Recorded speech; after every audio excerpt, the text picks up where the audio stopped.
My mother's love is priceless. Mine came with a receipt. $1 million. That was the price attached to me before I even opened my eyes. I learned that number 25 years later while standing in a federal bankruptcy courtroom, watching a woman in an ivory designer suit argue that she deserved another chance, another loan, another extension, another escape route. The woman speaking wasn't a stranger. She was my biological mother. And she had no idea I was sitting 3 rows behind her. No idea that every debt listed on the screen belonged to me now. No idea that the mortgage on her mansion, the luxury car parked outside, the credit lines keeping her fake empire alive were all owned by the daughter she sold. The judge adjusted his glasses. Miss Victoria Hale, your creditors have acquired controlling interest in the estate. My mother straightened her shoulders. She still carried herself like someone important, like someone who believed consequences only happened to other people. What creditor? She snapped. My legal team has received no information regarding any controlling party. The judge glanced toward the plaintiff table. For a second, his eyes landed on me, then moved away. That information will be disclosed at the appropriate time. Victoria's expression tightened. A tiny crack, barely visible. But it was there. The first sign of fear. I watched her fingers tremble around a bottle of imported water. The same hands that had signed papers 25 years ago. The same hands that accepted $1 million. The same hands that gave away their own child. Me. 3 years earlier, I thought I knew exactly who I was. I had parents, a family, a history, a life that made sense. Then a routine medical test destroyed all of it. I wasn't searching for secrets. I wasn't investigating my past. I wasn't trying to find hidden relatives. I simply kept getting sick. Nothing dramatic. Persistent fatigue.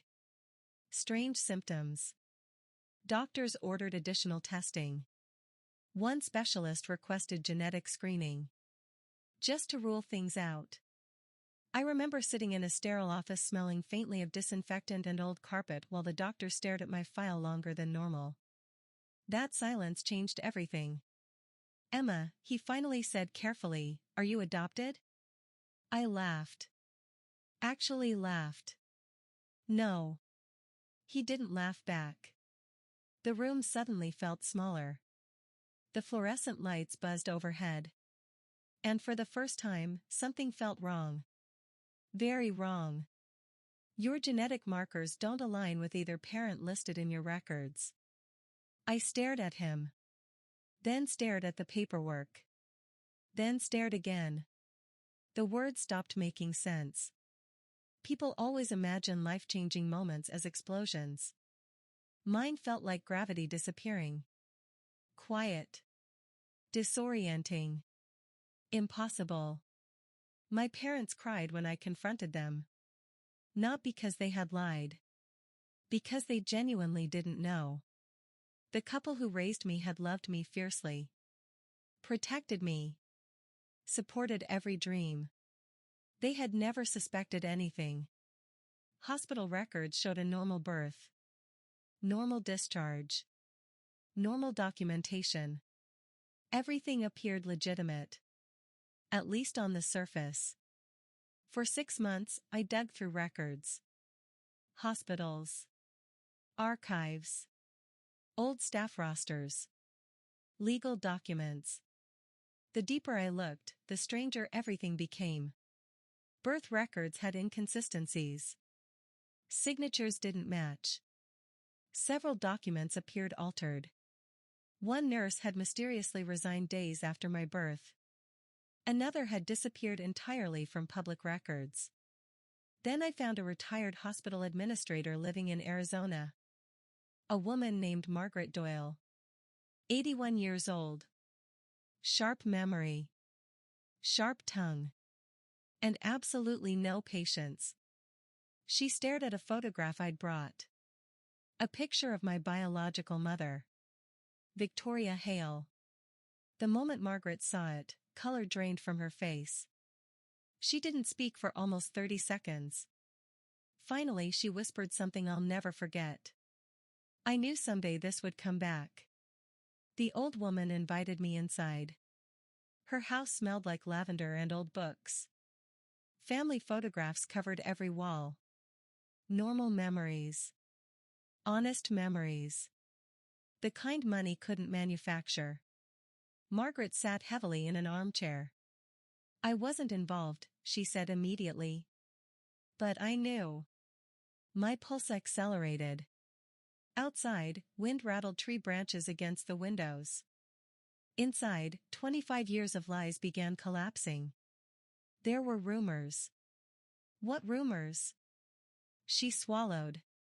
One wealthy couple couldn't have children. My stomach tightened. And another woman needed money. I already knew the answer. But hearing it was different. Hearing it made it real. The babies were switched. The room went silent. No dramatic music. No thunder. No cinematic explosion. Just silence. The kind that settles into your bones. How much? Margaret looked away. $1 million. There it was. The price tag. The value assigned to a newborn child. My value. Most people assume discovering your biological family would bring closure. Answers. Belonging. Maybe even happiness. Instead, it brought nausea. Because when I finally found Victoria Hale, she wasn't struggling. She wasn't remorseful. She wasn't haunted by guilt. She was hosting luxury brunches online. Posing beside rented sports cars. Selling courses about success. Posting inspirational quotes from a mansion she didn't actually own. Thousands of followers. Designer clothes. Private chef appearances. Fake perfection. Every image screamed wealth. Every financial record screamed bankruptcy. She owed everyone. Banks. Investors.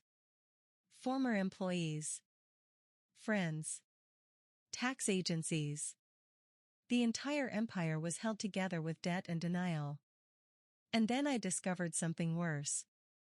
Far worse. The child she kept. The baby who should have gone to the wealthy family. The one she traded places with me. His name was Ethan. And he was suffering. The first time I saw him, he was sitting alone outside a neglected guest house behind Victoria's estate. Rain clouds covered the sky. The grass hadn't been cut in weeks. Paint peeled from the walls. He looked exhausted. 25 years old. Thin. Withdrawn. Invisible. Not because he lacked value. Because Victoria had spent his entire inheritance funding her fantasy life. She treated him like an inconvenience. An obstacle. A reminder. The child she never wanted. The child who didn't come with $1 million payout. I watched from across the street. And something shifted inside me. This wasn't just about revenge anymore. It wasn't even about justice. It was about stopping further damage. Because while Victoria was busy pretending to be successful, she was preparing to sell what little remained of Ethan's future. And nobody else knew. Nobody else was looking. Nobody else cared. But I did. Because for the first time in my life, I was looking at the brother I should have grown up with. and he had absolutely no idea who I was. 3 months later, I created a company. A small debt acquisition firm. Nothing flashy. Nothing suspicious. Entirely legal.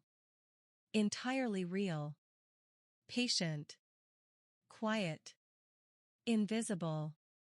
One debt at a time. One obligation at a time. One signature at a time.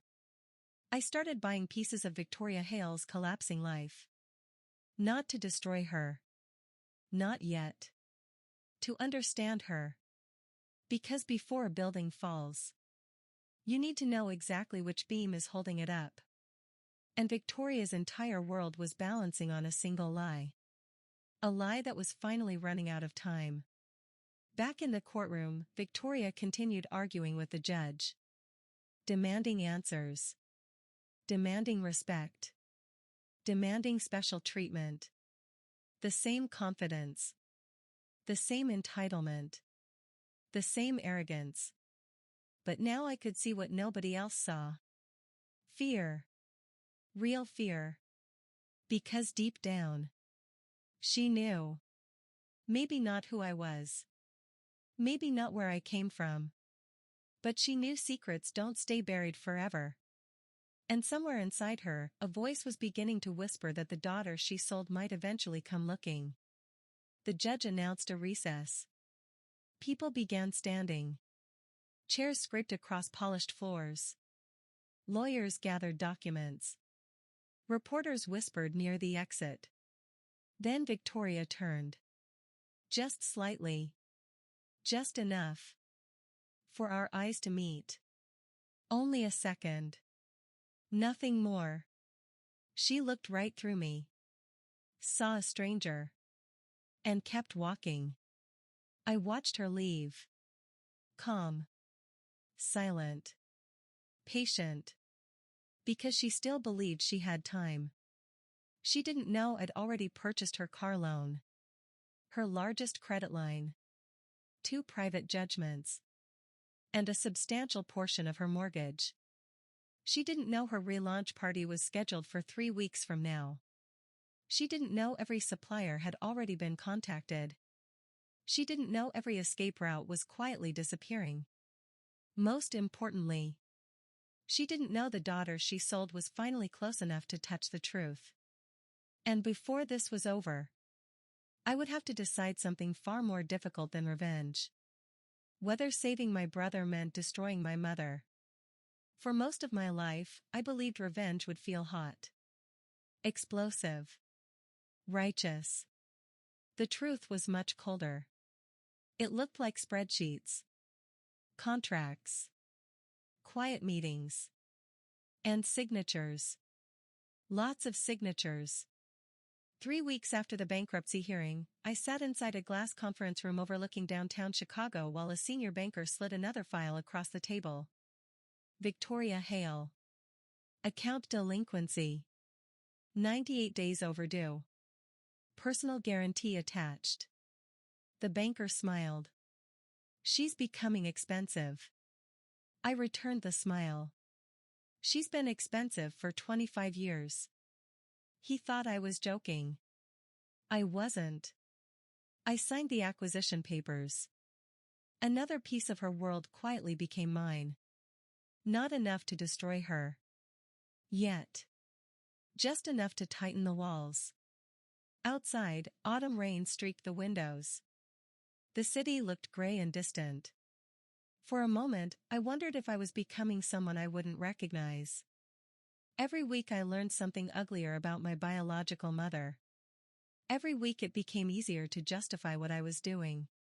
And that scared me. Because hatred is addictive. Especially when it's deserved. I never wanted revenge to become my identity. I wanted answers. Justice. Protection for Ethan. But some nights, those lines blurred.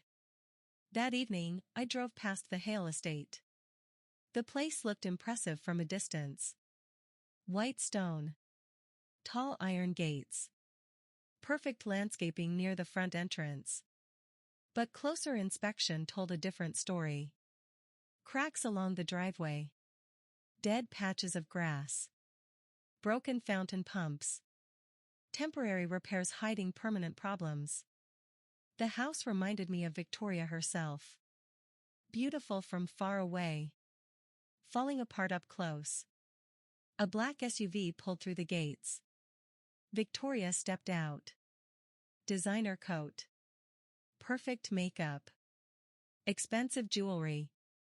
The image of success. A camera crew followed behind her. I recognized them immediately.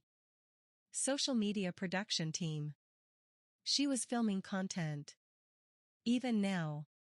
Even with creditors circling. Even with lawsuits piling up. Even with bankruptcy looming. She was performing wealth.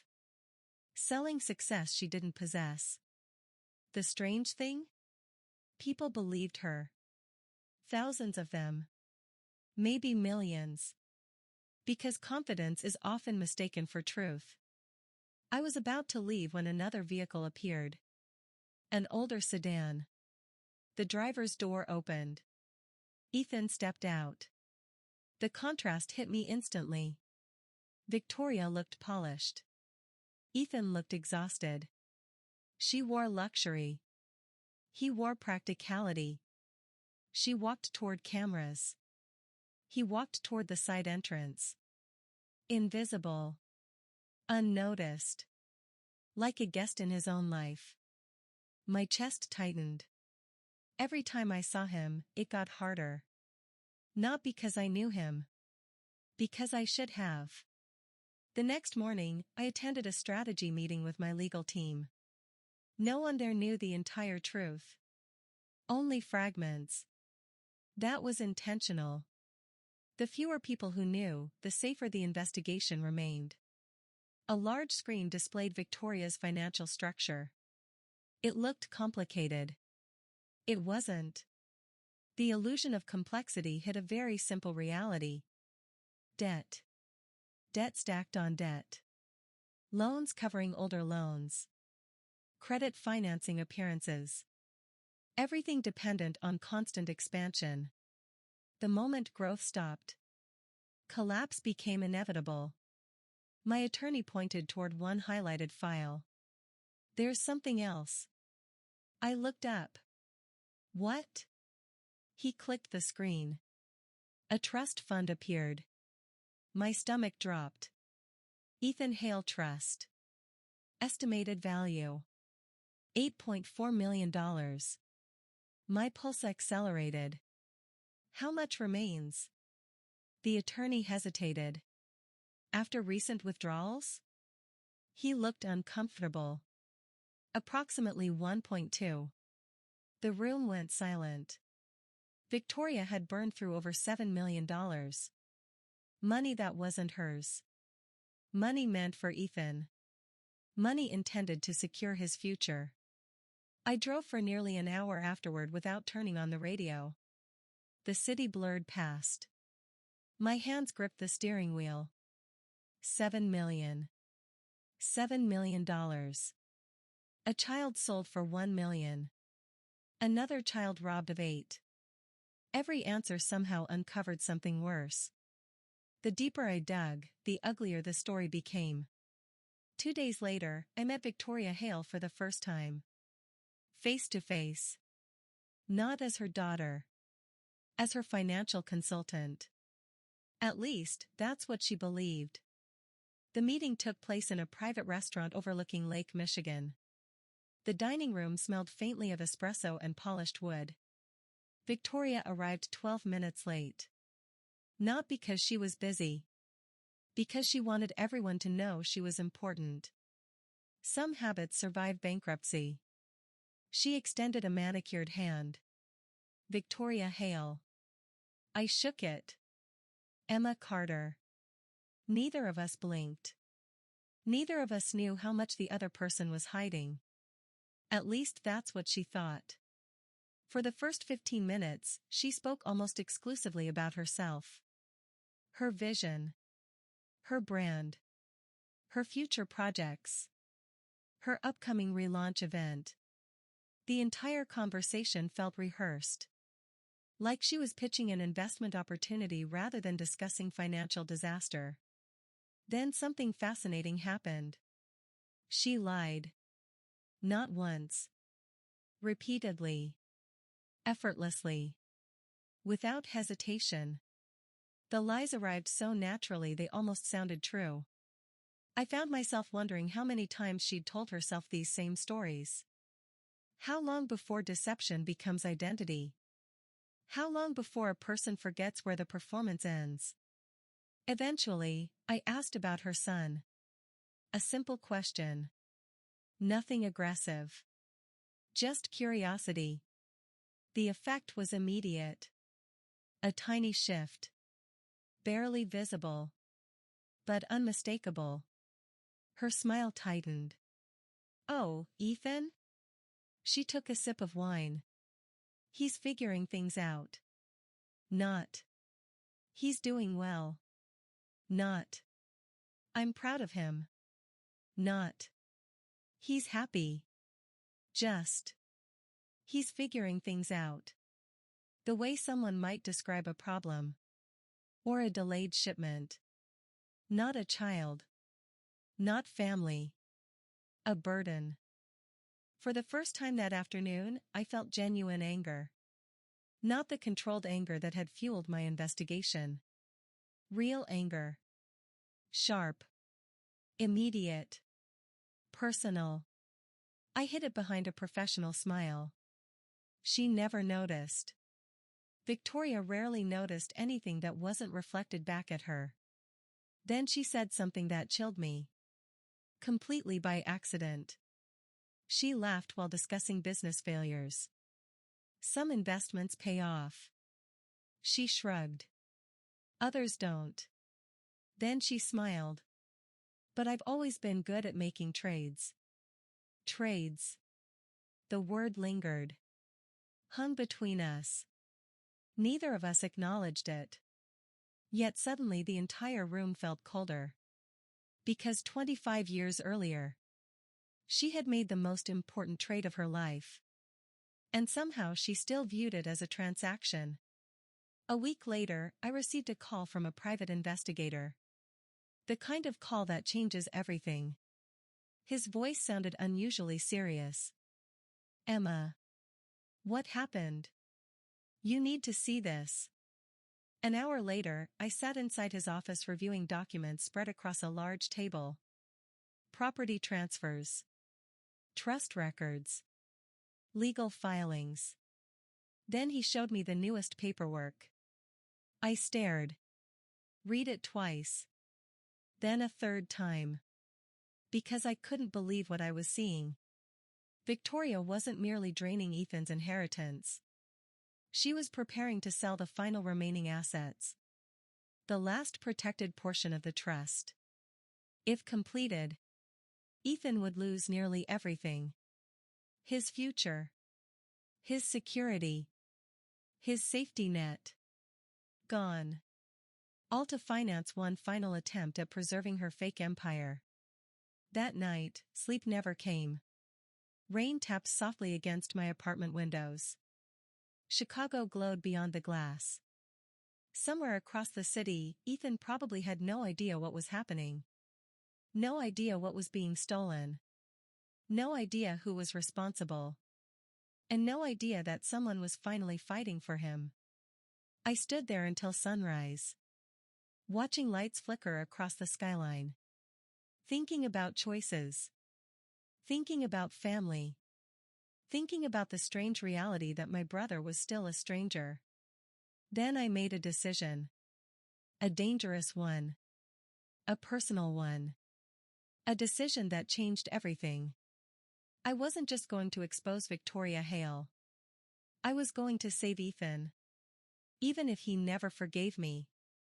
Even if he never believed me. Even if helping him meant revealing who I really was. Because for the first time since learning the truth, this story wasn't about the woman who sold me. It was about the person she abandoned. And Victoria had no idea that while she was planning her glamorous relaunch party, The foundation beneath her entire life was already beginning to crack. The first clue arrived on a Tuesday morning. Nothing dramatic. No threatening letter. No anonymous warning. No blackmail demand. Just a plain white envelope resting inside Victoria Hale's mailbox. The kind most people would throw away without thinking. But this one carried no return address. And inside was a single photocopied page. A hospital intake record. Dated 25 years earlier. The date of my birth. The date of Ethan's birth. The date everything began. I wasn't there when she opened it. But security footage from the estate showed enough. Victoria stepped outside wearing a silk robe and oversized sunglasses. Coffee in one hand. Phone in the other. Completely relaxed. Completely unaware. The moment she unfolded the paper, she froze. Not dramatically. Not theatrically. Just, still. Like someone hearing a familiar voice in an empty room. She stared at the document. Read it once. Then again. Then looked around the driveway. The gardens. The front gate. The road beyond the property. Searching. Not for a person. For a possibility. Because guilt doesn't immediately ask, who did this? Guilt asks, how much do they know? By noon, she had called her attorney twice. By evening, 3 private investigators. By midnight, she had convinced herself it was a business rival. A former employee. A disgruntled investor. Anyone except the truth. Because the truth was impossible. The truth would mean the past was no longer buried. And Victoria had spent 25 years treating secrets like corpses. Hide them deep enough, and eventually people stopped digging. Or so she thought. The next clue arrived 4 days later. This one wasn't mailed. It was placed directly on her front porch. A faded yellow baby blanket. Nothing expensive. Nothing remarkable. Except for one detail. The stitched initials in the corner. E.C. Emma Carter. The name given to me after the switch. The blanket my adoptive parents thought had been lost decades ago. The blanket hospital records claimed had been destroyed. Victoria found it just after sunset. Security footage captured every second. She opened the front door. Saw the blanket. Stopped breathing for nearly 3 seconds. Then bent down slowly. As if touching it might trigger an explosion. The fear on her face wasn't confusion. It was recognition. Immediate recognition. The kind that only comes when someone encounters evidence of a crime they committed. That night she didn't sleep. Neither did I. I sat inside my apartment watching rain slide down the glass while reviewing surveillance reports. Not because I enjoyed it. Because I needed to understand her. Revenge without understanding becomes cruelty. And cruelty was exactly what I refused to become. Victoria fascinated me. Not as a mother. Not even as an enemy. As a human being. How does someone live with a secret that large? How many lies does it take to protect one original lie? How many years before deception becomes habit? Those questions mattered.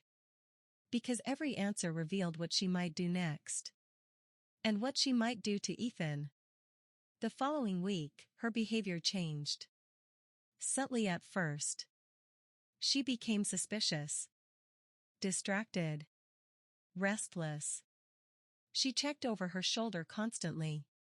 Asked staff strange questions. Requested security audits. Installed additional cameras around the estate. Anyone else would have seen caution. I saw panic. Panic disguised as control. The difference is important. Control is deliberate. Panic is desperate. And desperation makes mistakes. 3 days later, she made her first mistake. A big one. One of her investigators obtained copies of archived hospital records. Records I hadn't yet accessed. Records she desperately wanted hidden. Instead of destroying them immediately, she reviewed them personally. Curiosity overcame caution. And curiosity left a trail. My legal team intercepted the access request within hours. By morning, I had copies of everything, including documents no one had seen in decades. Documents revealing a second participant. Not just Victoria. Someone else. Someone inside the hospital. Someone who helped arrange the switch. A nurse named Carla Jennings. Suddenly the story grew larger. Much larger. Because crimes involving two people create twice as many vulnerabilities. And twice as many witnesses. I spent the next week tracking Carla. Eventually I found her living quietly in New Mexico. Retired. Widowed. 72 years old. The woman answered the door holding a watering can. She looked nothing like the monster I'd imagined. Which somehow made things worse. Real life rarely provides obvious villains. Most people look ordinary. Even when they carry extraordinary guilt. When I introduced myself, her face drained of color. Not surprise. Recognition. Immediate recognition. She knew exactly who I was. Before I spoke another word. Before I showed identification. Before I explained anything. She knew. And that terrified me. Because it meant she'd been waiting. 4 decades. Waiting for this knock. Waiting for consequences. Waiting for me. We sat on her porch for nearly 3 hours. The desert wind carried dust across the road. Birds moved through nearby trees. Life continued normally around us. While mine changed again. Carla confessed everything. Not proudly. Not defensively. With exhaustion. The kind that only comes from carrying something too heavy for too long. Victoria had approached her during a financial crisis. Offered money. Promised secrecy. Promised nobody would be hurt. The wealthy family would receive a child.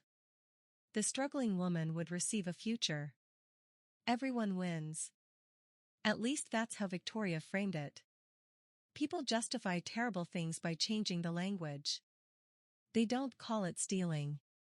They call it opportunity. They don't call it betrayal. They call it necessity. They don't call it selling a child. They call it a solution. Then Carla told me something unexpected. Something Victoria never knew.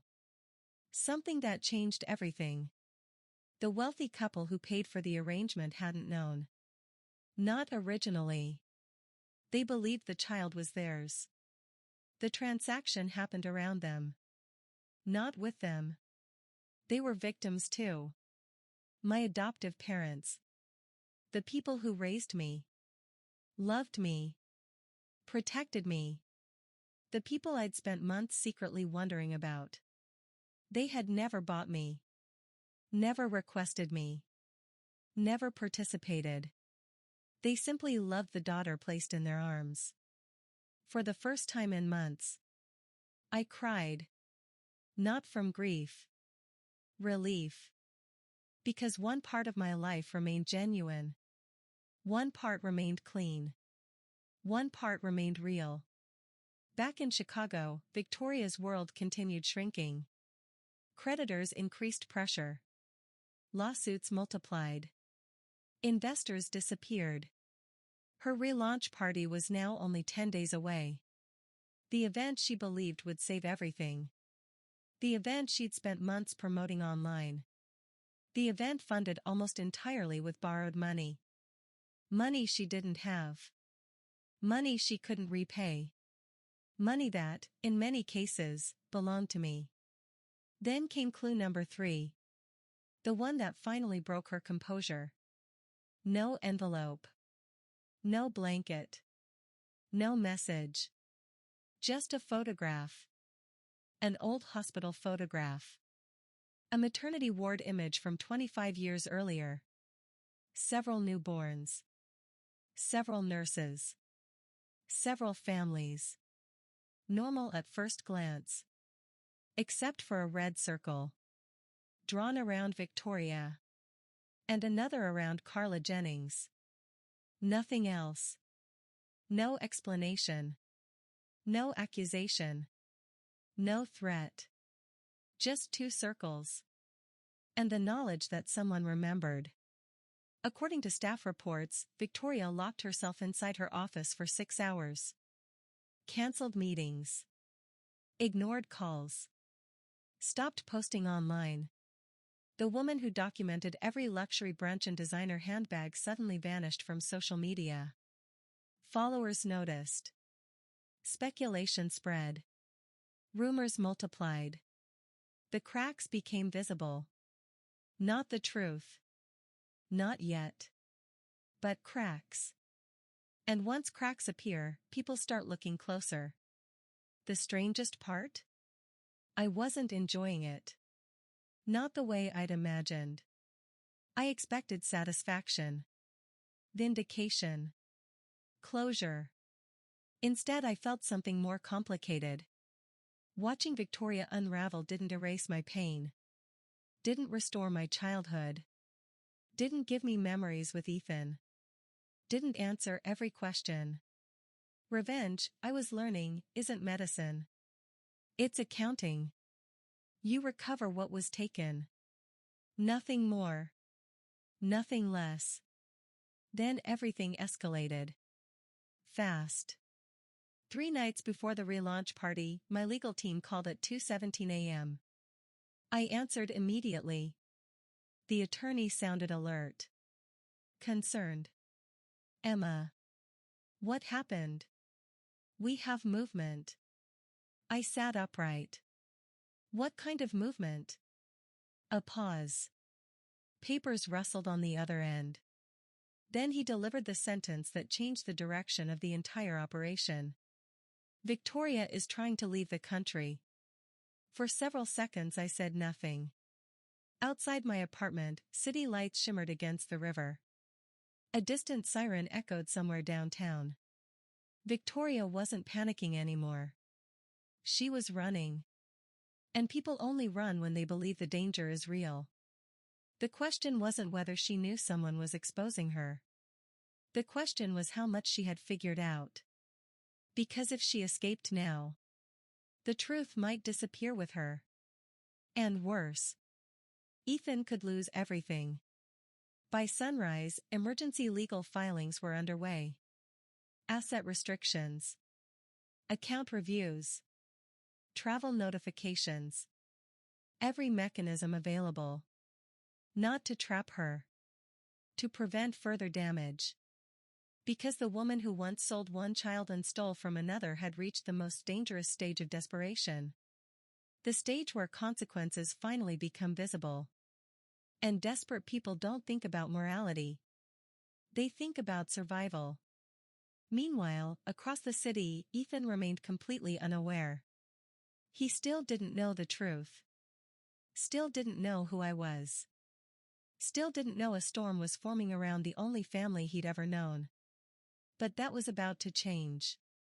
Because the next time I saw him, I wouldn't be approaching as a stranger. I would be approaching as his sister. And neither of us was prepared for what that conversation would unleash. At the same moment, Victoria Hale sat alone inside her darkened office, staring at 25-year-old hospital records spread across her desk. For the first time in decades, she wasn't asking how to protect the lie. She was asking a much more frightening question. Who found me? And in just a few days, she was going to get her answer. If you're enjoying the story, leave a comment and subscribe. The first person I told was Ethan. Not because it was strategic. Because it was necessary. Some truths become heavier the longer you carry them. And for 3 years, I'd been carrying enough truth to crush a person. The meeting happened in a quiet lakeside cafe on a cold Thursday morning. Gray clouds hung low over the water. The place smelled of coffee beans and cinnamon pastries. Ethan arrived looking exactly the way he always did. Tired. Polite. Guarded. Like a man who'd spent most of his life expecting disappointment. He sat across from me. Confused. Suspicious. Curious. "Your message said it was important." I nodded. "It is." The server brought coffee. Neither of us touched it. For several seconds, I simply looked at him. Trying to find traces of familiarity. Trying to find the brother I never knew. Trying to understand how 2 lives could be stolen with one decision. Finally, I slid a folder across the table. "Read it." For nearly 15 minutes, he said nothing. Just turned pages. Hospital records. DNA reports. Witness statements. Archived documents. Evidence. Facts. Proof. The kind of proof that leaves no room for denial. His hands began trembling. Then stopped. Then trembled again. The silence stretched. Outside, waves tapped softly against the shoreline. Inside, a lifetime unraveled. Finally he looked up. His eyes were red. "You're telling me." His voice cracked. I nodded. "Yes." "My mother." I nodded again. "Yes." His gaze dropped back to the paperwork. Not angry. Not shocked anymore. Something worse. Heartbroken. Because betrayal hurts most when it comes from someone you spent years trying to love. I always knew something was wrong. His voice barely rose above a whisper. I listened. She never looked at me the way other mothers looked at their kids. I felt my throat tighten. Ethan stared out the window. Every achievement was an inconvenience. He laughed softly. A painful laugh. No matter what I did, it was never enough. The words weren't dramatic. That's what made them devastating. Children don't need perfect parents. They need to feel wanted. And Ethan had spent 25 years feeling like an unwanted guest. Now he finally knew why. When we left the cafe, neither of us knew what came next. There was no magical reunion. No cinematic embrace. No instant sibling bond. Real life doesn't work that way. Trust takes time. Especially when it's built on the ruins of a lie. But for the first time, we walked away together. And that mattered. Meanwhile, Victoria's situation was deteriorating rapidly. The attempt to leave the country failed. Multiple financial restrictions triggered automatic reviews. Accounts became inaccessible. Transactions stalled. Creditors demanded answers. Suppliers withdrew support. Investors disappeared. Within 48 hours, the illusion she'd spent decades constructing began collapsing publicly. Followers noticed. Business partners noticed. The media noticed. Most importantly, Victoria noticed. And she panicked.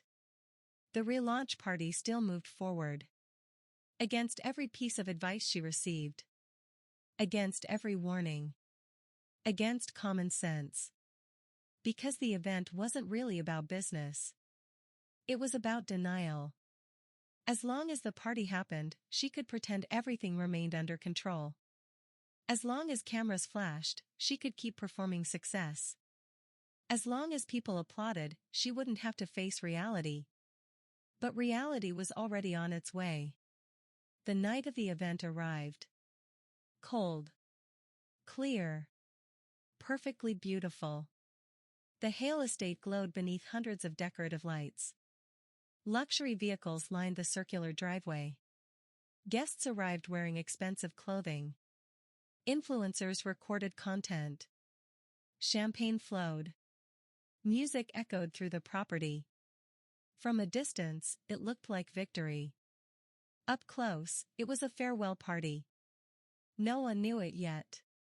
Except me. I arrived shortly before 9. Not through the front entrance. Through the legal entrance. Alongside attorneys. Court officers. Financial representatives. The people who now controlled the estate. The people who carried signed orders and legal authority. The people Victoria never imagined would arrive. Inside the ballroom, Victoria stood beneath crystal chandeliers addressing her guests.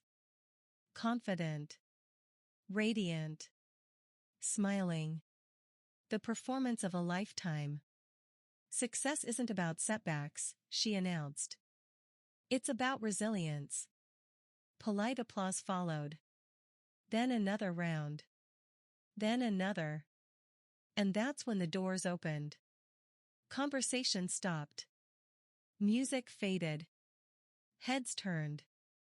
Dozens of people looked toward the entrance. Victoria's smile remained frozen. At first she didn't understand. Then she saw the attorneys. Then the court officers. Then the documents. Then me. Standing among them. Watching. Silent. Calm. Patient. The way I'd watched for 3 years. The room changed. You could feel it. Like air pressure before a storm. Victoria's expression shifted. Recognition without understanding. Fear without context. Instinct told her danger had arrived. She just didn't know its name. Yet. One attorney stepped forward. Victoria Hale. The room became silent. We are here regarding immediate asset enforcement proceedings. Murmurs spread through the crowd. Phones appeared. People started recording. Victoria's face turned pale.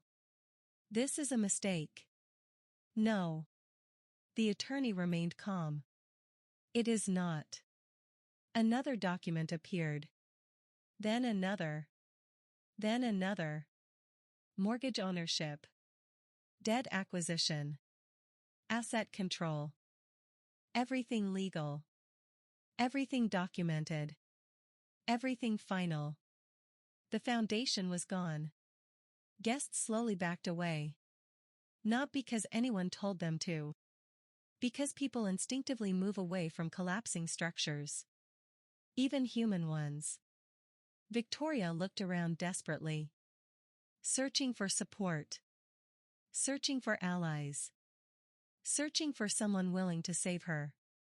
No one moved. No one volunteered. No one spoke. Because loyalty built on appearances disappears the moment appearances fail. Then she saw me. Directly.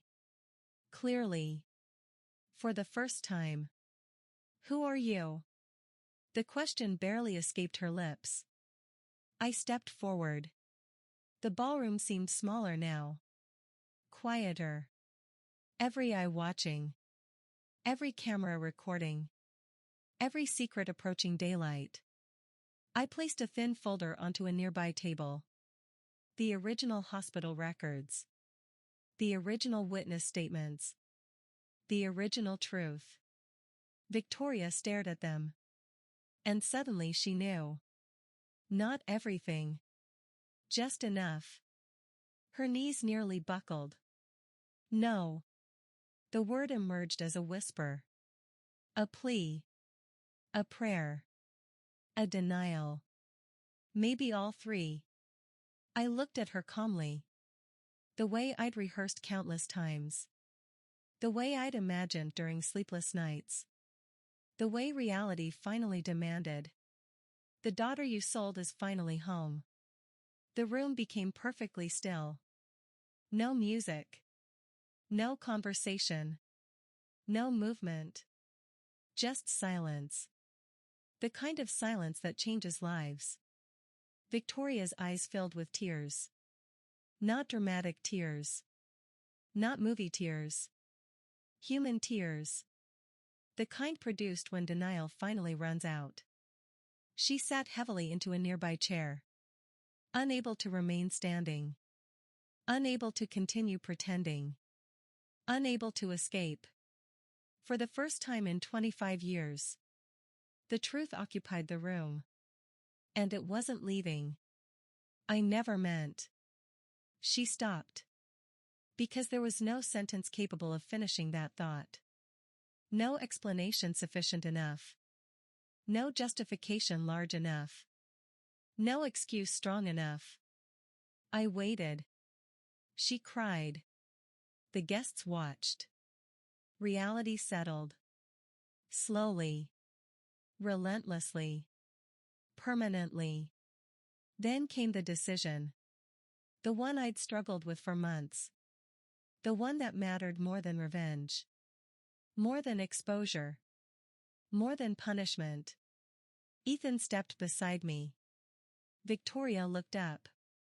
Saw both of us standing together. And understood everything. Every consequence. Every loss. Every stolen year. All at once. My attorney placed 2 documents before her. 1 civil agreement. 1 criminal referral package. The choice was simple. Cooperate. Transfer remaining protected assets to Ethan. Accept supervised financial arrangements. Provide full testimony regarding the original fraud. Or face years of litigation and criminal investigation. No shouting. No threats. No dramatic ultimatums. Just consequences. Real consequences. Victoria signed. Not because she wanted to. Because for the first time in her life. There was nowhere left to run. Epilogue. 8 months later. The mansion was gone. The luxury vehicles were gone. The brand was gone. The followers moved on. The headlines faded. The performance ended. And life continued. As it always does. Victoria lived quietly in a modest apartment. Not wealthy. Not homeless. Not celebrated. Not destroyed. Simply ordinary. For someone who spent decades chasing status, it was the most difficult adjustment of all. Occasionally she wrote letters. Some apologies. Some memories. Some questions. I read them. Not all at once. Sometimes months apart. Healing doesn't follow schedules. Ethan and I spent that year building something neither of us had ever truly experienced. Family. Not because blood demanded it. Because choice allowed it. We learned each other's habits. Shared stories. Filled empty spaces. Slowly. Awkwardly. Honestly. The way real relationships grow. Not overnight. Over time. One evening we stood outside my adoptive parents' home. The home where I had actually been loved. The home where I had actually belonged. Sunlight painted the yard gold. Laughter drifted through open windows. For the first time since learning the truth, I felt peaceful. Not victorious. Not triumphant. Peaceful. There is a difference. Ethan looked at me. You ever wish none of this happened? I thought about it. The stolen years. The lies. The pain. The anger. The grief. Then I looked toward the people who raised me. The brother I'd finally found. The future waiting ahead. And I answered honestly. I wish the lie never happened. I smiled. But I'm grateful the truth did. Because the truth doesn't always give back what was taken. Sometimes that's impossible. Sometimes lost years stay lost. Sometimes wounds leave scars. But truth does something equally important. It stops the damage from continuing. And sometimes, that's enough. As the sun disappeared beyond the horizon, Ethan and I walked toward the house together. Not as strangers. Not as victims. Not as evidence in someone else's crime. As family. The family we chose. The family we built. The family that survived. And somewhere across the city, a woman who once sold her future for $1 million finally understood the most expensive lesson of her life. Some debts don't collect interest. They collect time. And eventually, time always comes to collect.